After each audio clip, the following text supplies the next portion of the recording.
bench. How did church go today? All right. Please. Right. They're Banksia seeds. Do you think natives will grow in an English garden? Oh. I've tried some before. They worked all right. Well, shall I go and get some lunch? Yes, good. Fine, I'll put a couple more in. All right. Come on.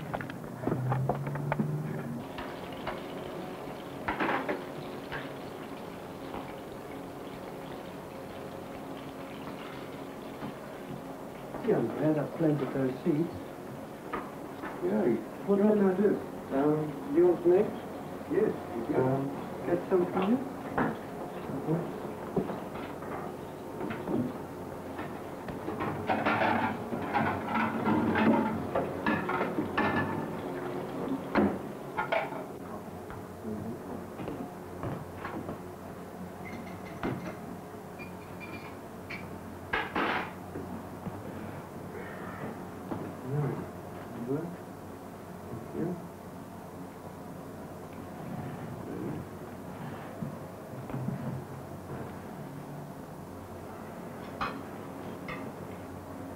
Have some sauce.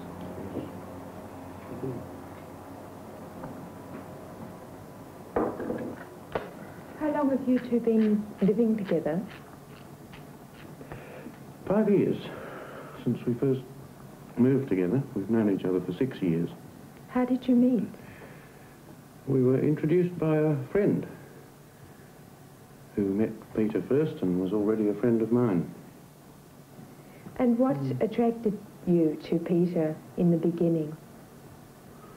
I don't know. It just went bang. Right away? Mutually? No, it took me much longer. It took me about 3 or 4 months before I, really made up my mind that Peter was the person I wanted to share my life with. What attracted you to Bonsall in the first place? Oh dear.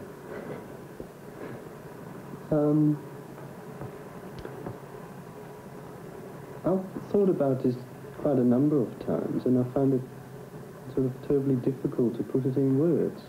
I just felt attracted to him, and my love for him just grew bigger and bigger. Was the attraction initially entirely physical? No, not entirely physical. I found his interest and knowledge of music, I found it very inspiring.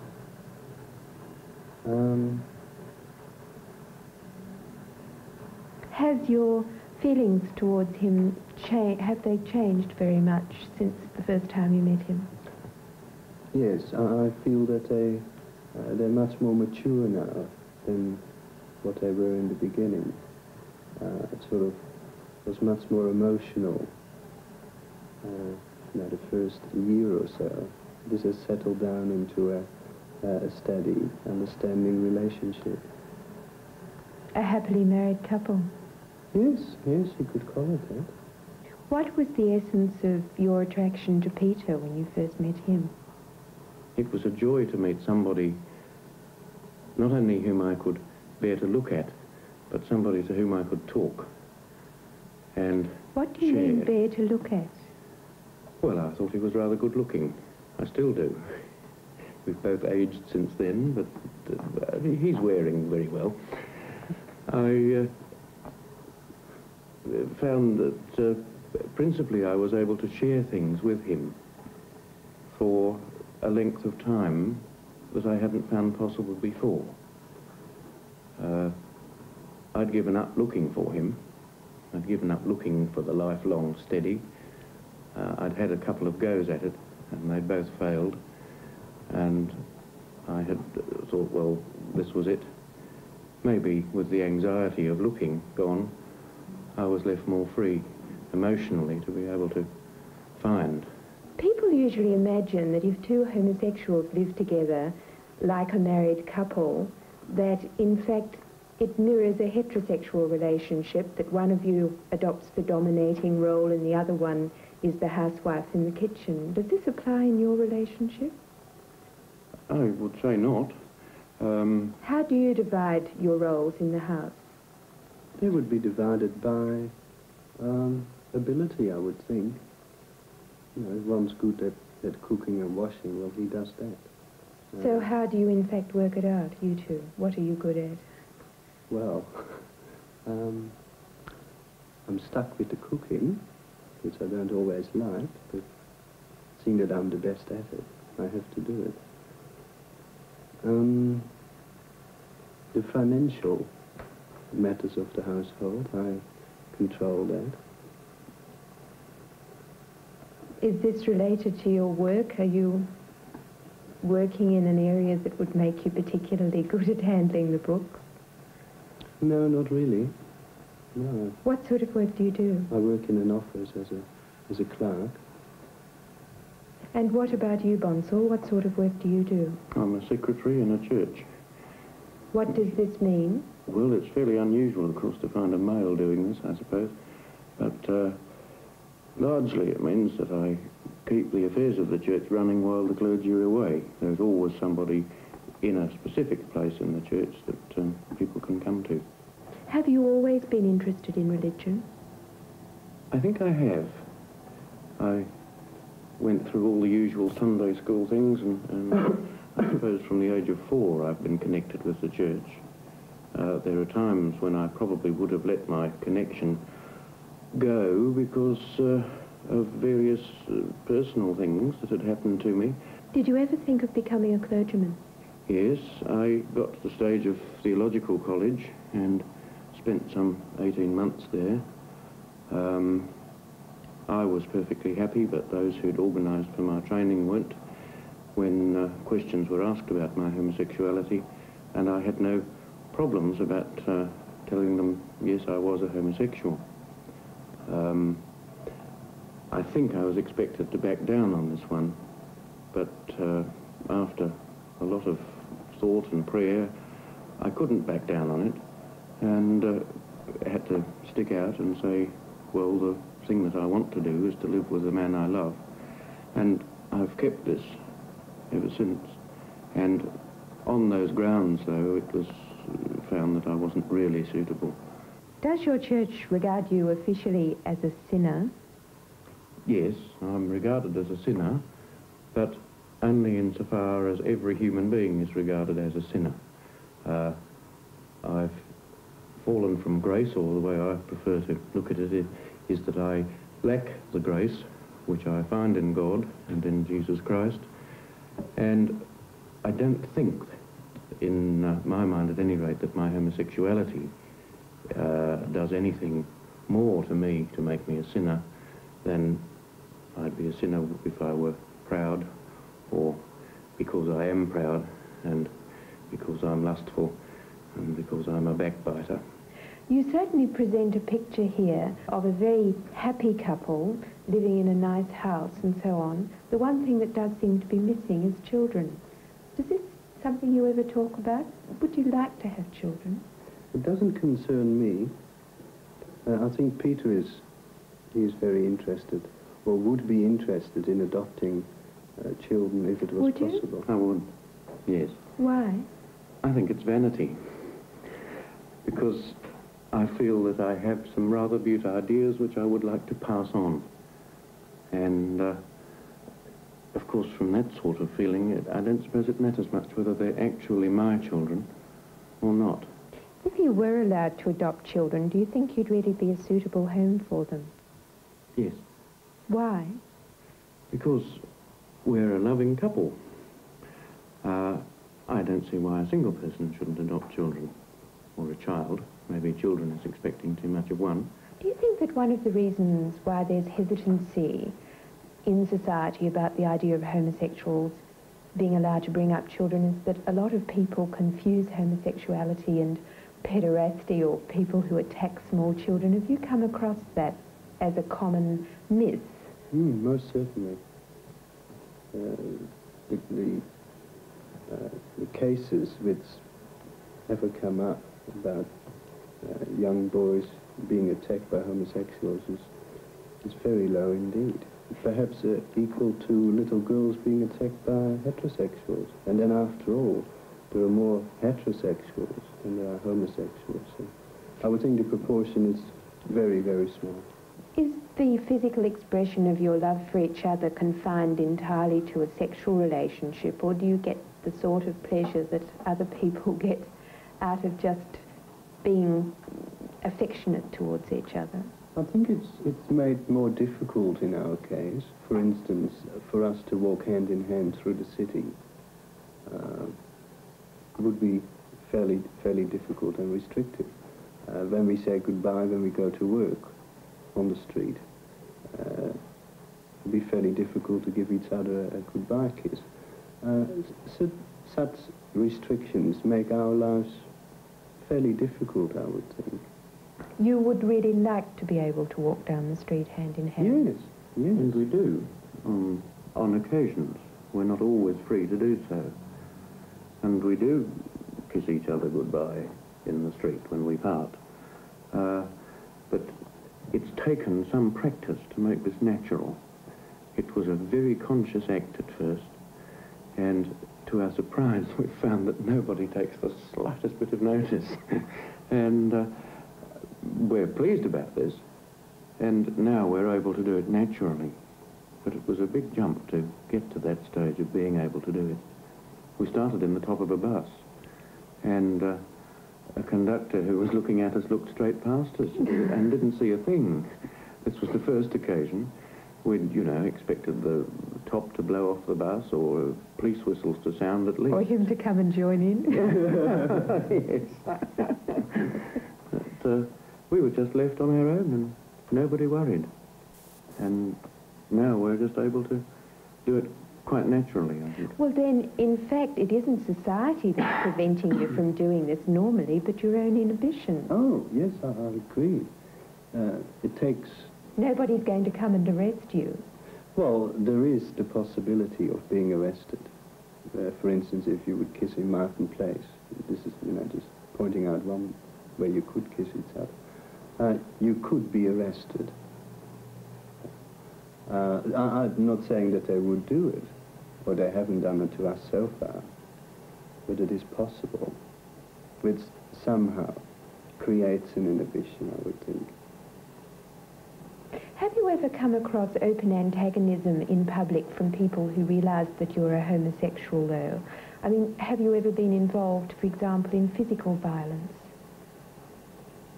Pufte bashing, they call it. I have been attacked about 3 times. Have you, physically? In Melbourne, yes. In what circumstances? It was in a park, fairly late at night, and the Pufte bashers seem to hang around that kind of area. And, of course, they usually appear with about 3 or 4. And, of course, one has no chance of ever getting away. And so what happened? Well, they sort of played the provocateur act, which I fell for.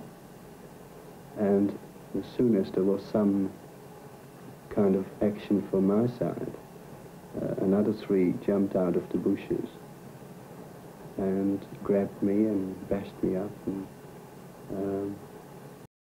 really badly? Yes, yes. I had a black eye, and one of my ears was had a big cut in it.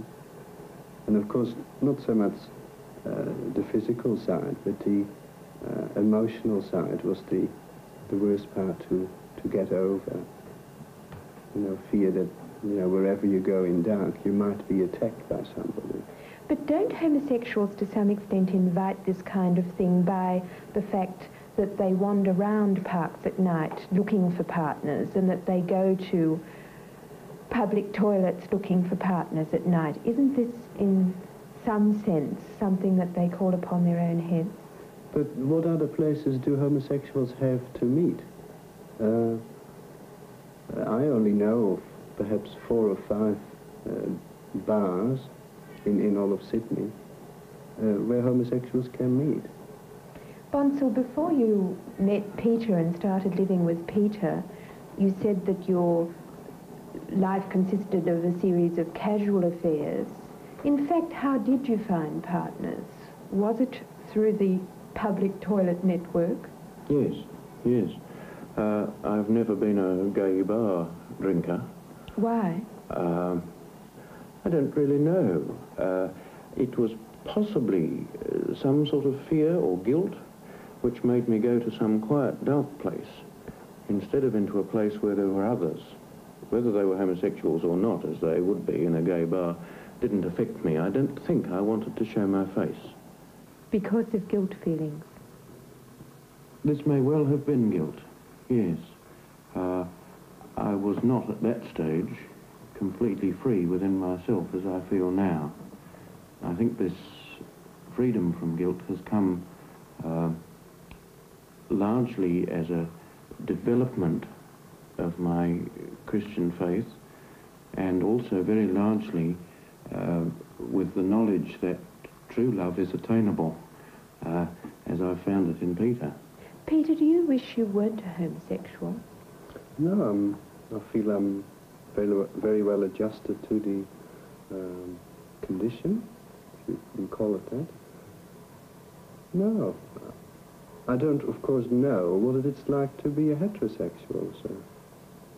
But you do know of the difficulties that life presents because you are a homosexual and because this isn't approved of by society.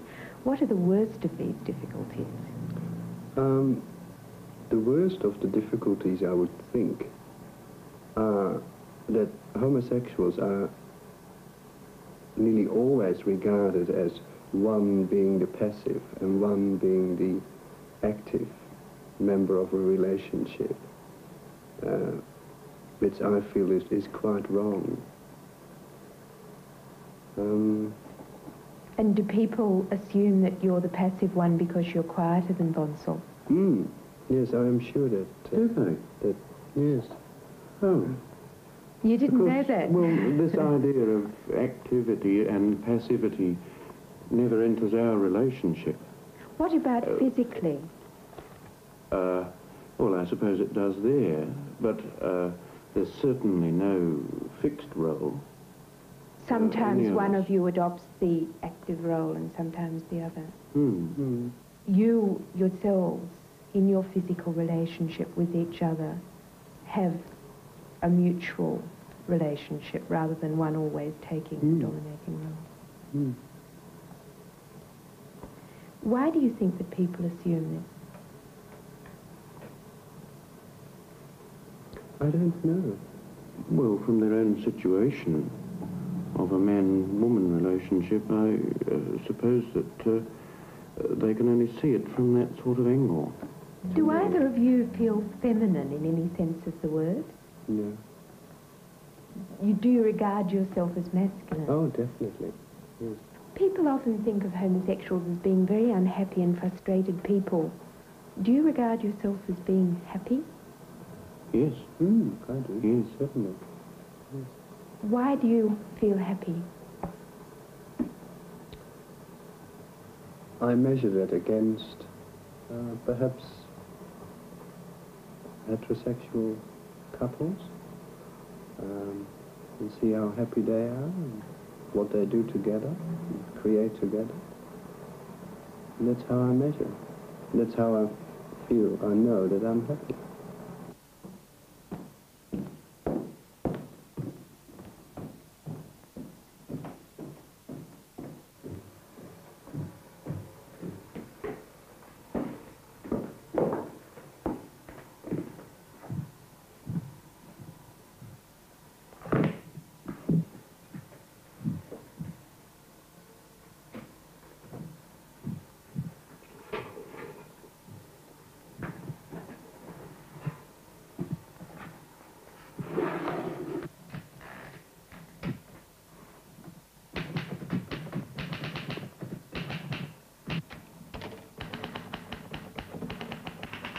Bonsall, what is that you're typing? Just another letter to a member. A member of what? A member of CAMP. Which stands for? Campaign Against Moral Persecution. And what's your job in connection with camp? I'm the secretary of the organisation for the New South Wales branch. We have a branch in each state. It must be a help to you that you work as a church secretary. That must give you certain skills that would be useful in this job. In some ways. In other ways, it might be nice to come home and do something different. As it is, I come home and do the same thing still. Can you remember when it was that you first realised that you were homosexual? I find it difficult. I think sometimes it was almost forced onto me by a family friend, the realisation, that is, who, the family friend took me aside when I was only about 13 and asked me if the boys at school ever called me names, and I confessed that they did, eventually. What kind of names? I think Queenie was the operative one, and I can only assume that I got this name because I disliked football so much, or cricket, or any form of sport. I spent almost a record time in the non-swimming class at my school. This was the class designed to teach people to swim. I successfully avoided learning even that. And our family friend took me aside and told me at that stage that there were some people who felt in a different way from others, and yet they shouldn't let what other people say about them or to them worry them to any extent. And I think this advice enabled me to just move straight ahead. When did you first get actively involved in a homosexual affair? While I was still at school, in my third year of high school. Could you tell me about it? There's not so much to tell. It's so very long ago.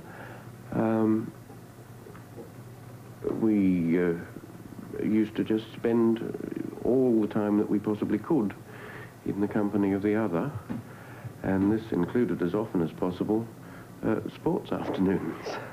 He wasn't keen either. This lasted, I suppose, for 12 months, and then just faded away. He's happily married now with 3 or 4 kids, I think. You say that he subsequently married and is now living as a heterosexual.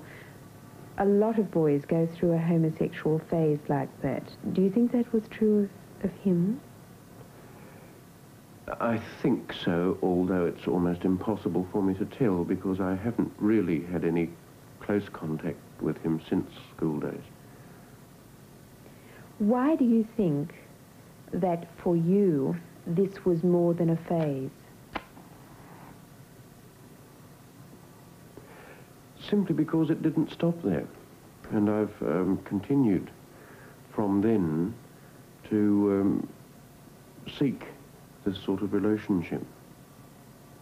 Now, at that stage, there would have been considerable social pressure on you to be interested in girls. How did you react to this? I became interested in a couple of girls,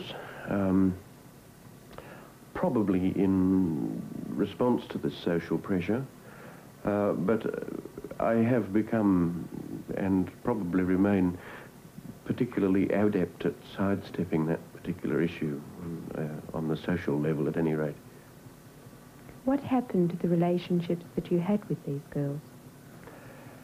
They stopped at the stage when, I suppose you could say, they were beginning to get serious.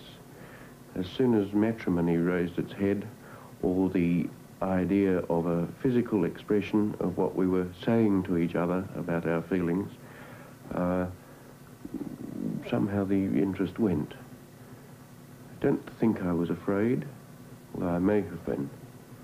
Did you enjoy the talking about loving part of the relationship? Or was that all a facade that didn't mean much?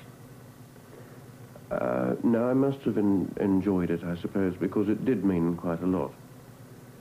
They were not just empty little folderols. When you were going through this period of adolescent self-discovery and discovering that you had homosexual feelings, were your family aware at all of what was going on?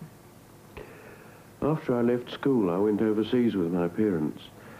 And during this time, my mother noticed that whereas they were tired from sightseeing during the day and happy to get back to bed at night, I used to go out at night. And from time to time, I'd bring various boys back to meet them. And she asked me about this when we got back to Australia.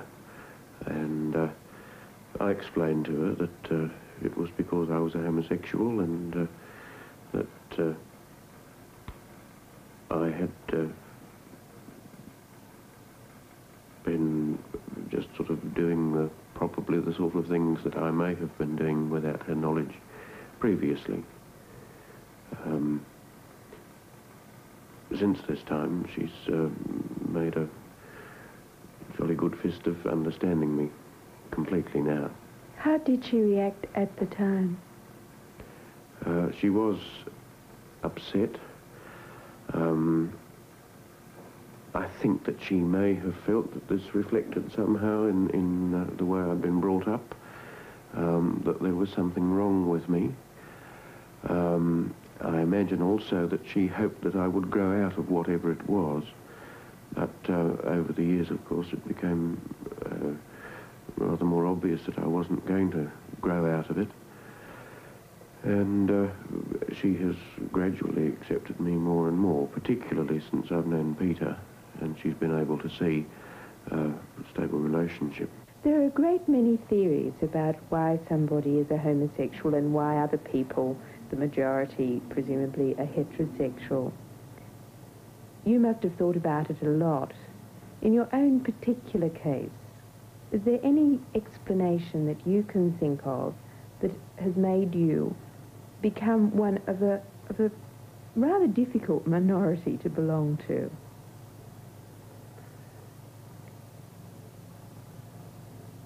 In my own case, I can't imagine what it could have been. I have, so far as I can recall, been quite certain of my homosexuality ever since I've been certain of my sexuality. And I've no doubt looked for causes from time to time, but I've never been able to come up with anything that might have been a reasonable explanation for it. Let's think about some of the theories. A favourite one is that a homosexual is somebody who is afraid of women for some reason. Has there been anything in your life that might have made you afraid of women?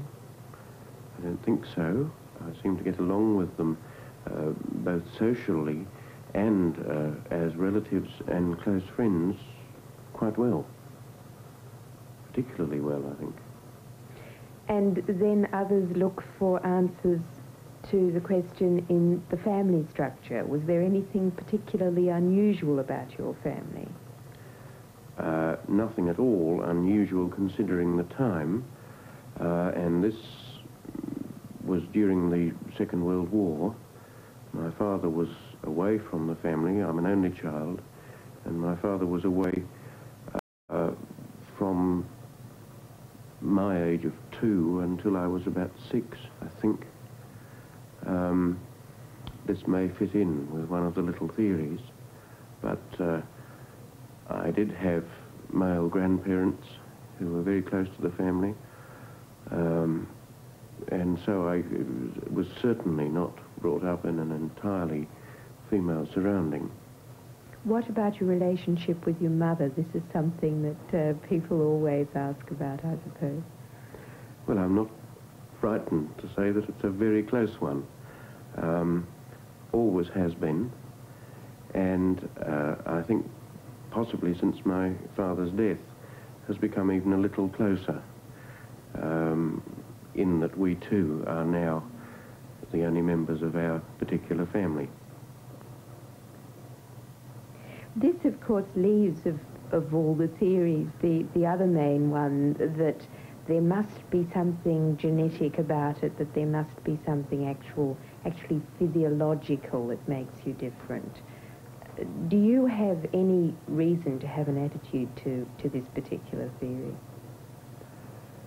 I don't think so. There seems to be some fairly recent development along these lines. As for physiological, I can't really see any difference in myself.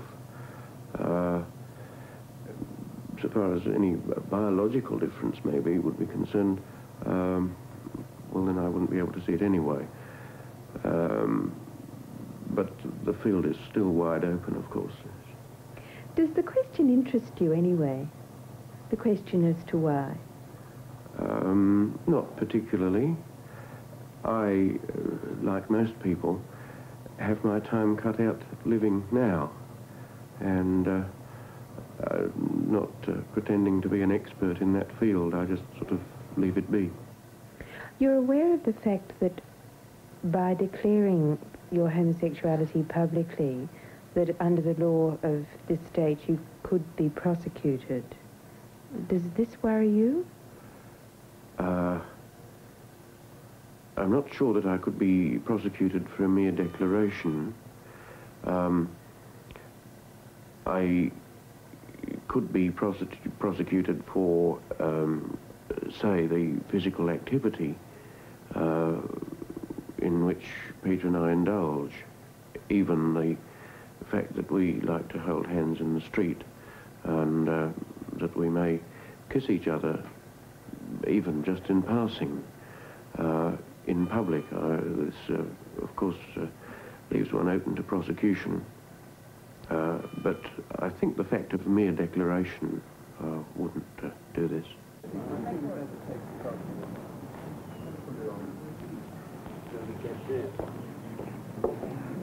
Steaks ready? Yeah, steaks ready. Good.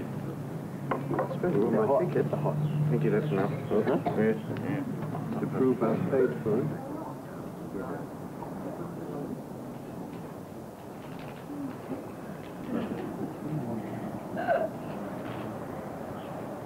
You can do that too. Of course. She's got more than two. Takes time. More what than It does. Steak. Do you want a swap? No thanks, no. I want another steak. Peter.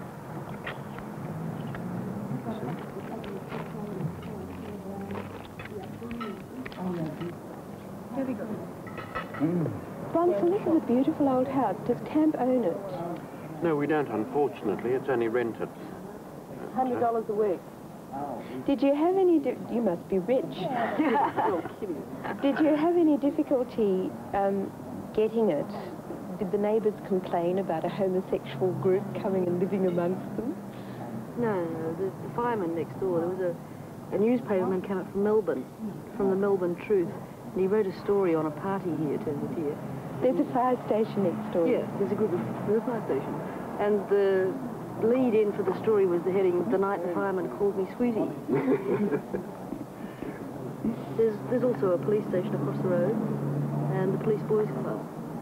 One of the phrases that camp members use a lot is this phrase, coming out. What does it actually mean? It really means having the courage, and it does take courage at this stage to actually be able to tell other people that you're homosexual without having anything to shout about necessarily. I mean, there's nothing whatsoever different about me simply because I'm homosexual. This just happens to be a part of me. But beforehand, before I sort of had the added strength of the membership of camp with me, as it were, I used to hide this part of me that is a definite part. Coming out is up to the individual. I wouldn't like to pressure anybody into coming out. It's, you know, whenever a person is ready to make that step, he will do so. About a year, 18 months ago, I wouldn't have sat here and been filmed, you know, coming out. It's just a slow process of living easier. Is mutual support the main function of this organisation, or does it have other aims as well? No, it has much broader aims. Mutual support is one of them, definitely. Probably the other main aim is to attack the prejudice that does exist in our community towards homosexuals. How? How? Through various means. Basically, I would say through re-educating the public. That all homosexuals aren't what the traditional stereotypes say they are.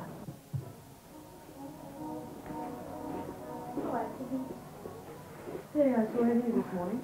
Yeah? And what? And it looks like I think it's got to work. Wallet. So what sort of work do you do? I'm a first-year tutor at Sydney University in the Department of Government, and I'm also a postgraduate research student. Do the people at the university know that you're a lesbian? Oh, yes, yes. It was much easier for me because 2 other people in the department had come out first before I did. So there was no problem at all. Did this influence you in deciding that you wanted to come out too? Yes, I would say definitely. Is this the first time you've lived openly with another woman? Yes. Does that present new problems that you hadn't encountered before? More dirty dishes. Yeah.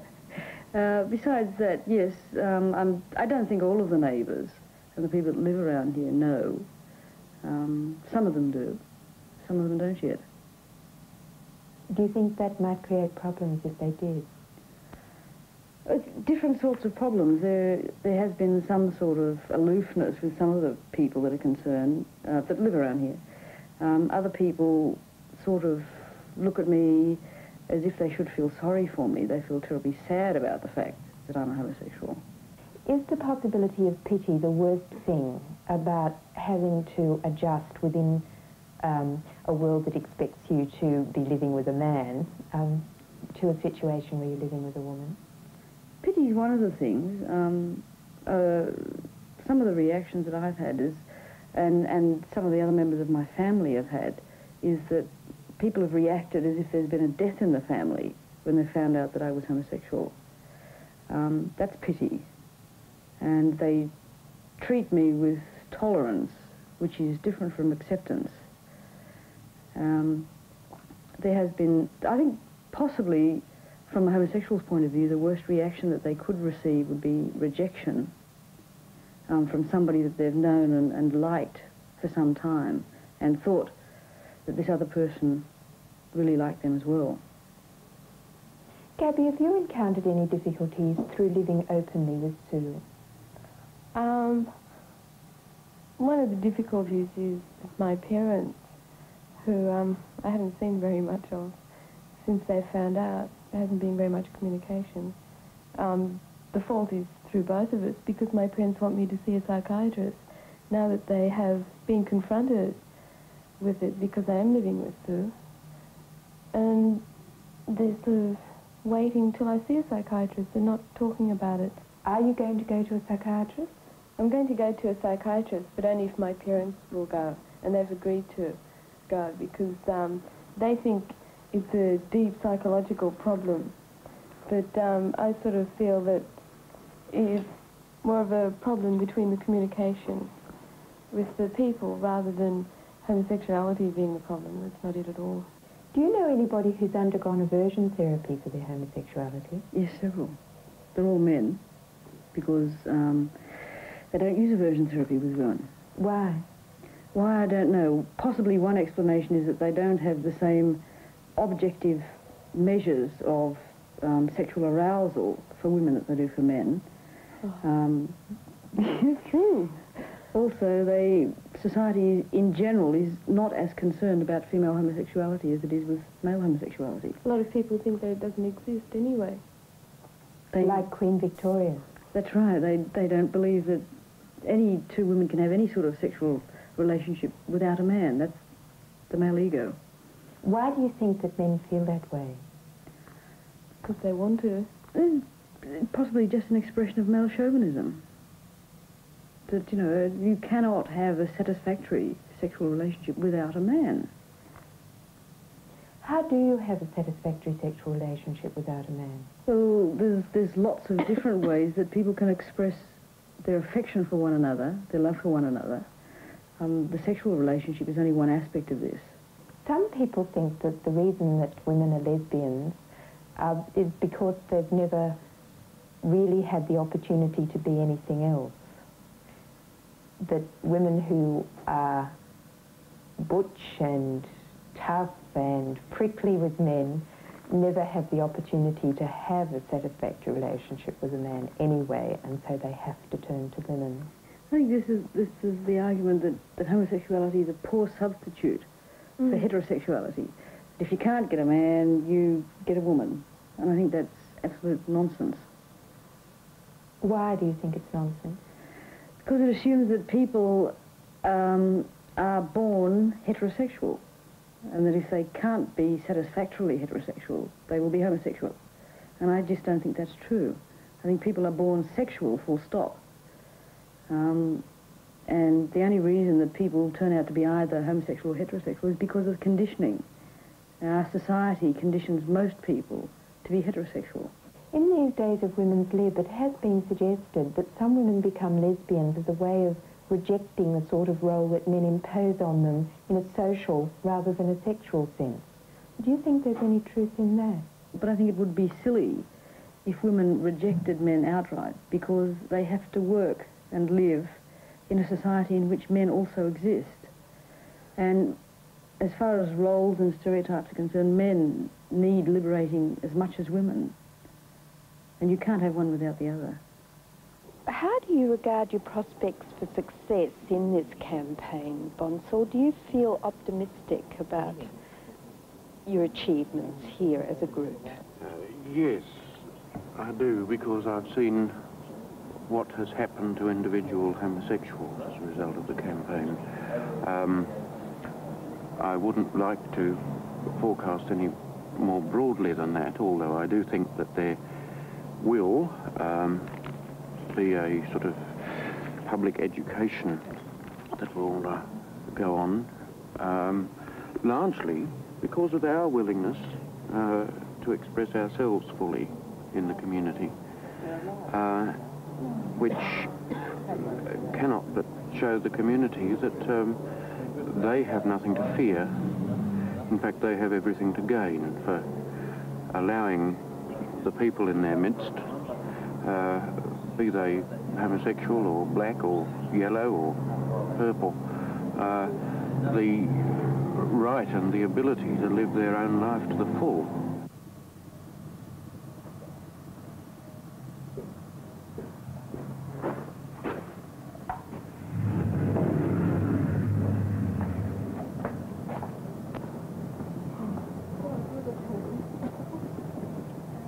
Oh, Annette at work, she went and saw Cat Stevens last night and said he was terrific. And I think we'll be able to see what the concert was. You know? What? Somebody else said they didn't like it? Yeah, half the building went to see him, and they're all grumbling about it. What? Too loud? Yeah, said it was too loud, his hair was dirty and all sorts of things. He has his hair set every day for the show. Probably not to their taste. It won't be long, huh?